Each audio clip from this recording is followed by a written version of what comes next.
அல்ஹம்துலில்லாஹ், துல்ஹஜ் மாதத்துடைய 9வது நாள் ஹாஜிகள் அரஃபாவுடைய மைதானத்தில் ஒன்று கூடக்கூடிய அந்த நாள். அல்லாஹ்வுடைய தூதர் சொன்னார்கள், அரஃபாவுடைய தினத்தில் அல்லாஹ் ரப்புல் ஆலமீன் அதிகமான மக்களுக்கு நரக விடுதலையை அளிக்கிறான் என்று.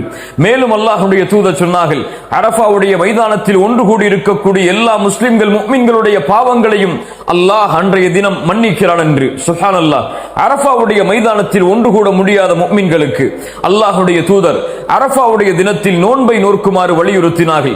அல்லாஹ்வுடைய தூதர் சொன்னார்கள், யார் அரஃபாவுடைய தினத்தில் நோன்பை நோற்பாரோ அது அவருடைய முன் வருடத்துடைய பாவத்திற்கும் பின்னால் வரக்கூடிய வருடத்துடைய பாவத்திற்கும் பரிகாரமாக அமையும் என்று. நோன்புடைய கூலியை நாம் பொதுவாக அறிவோம். அல்லாஹ்வுடைய தூதர் சொன்னார்கள், யார் அல்லாஹ்வுடைய முகத்தை நாடி ஒரு நாள் நோன்பு வைக்கிறாரோ 70 ஆண்டுகள் அல்லாஹ் ரப்புல் ஆலமீன் அவருடைய முகத்தை நரகத்திலிருந்து தூரமாக்குகிறான் என்று. அல்லாஹு அக்பர். அரஃபாவுடைய நோன்பை நோற்போம், அல்லாஹ்விடத்திலே பாவ மன்னிப்பை பெறுவோம்.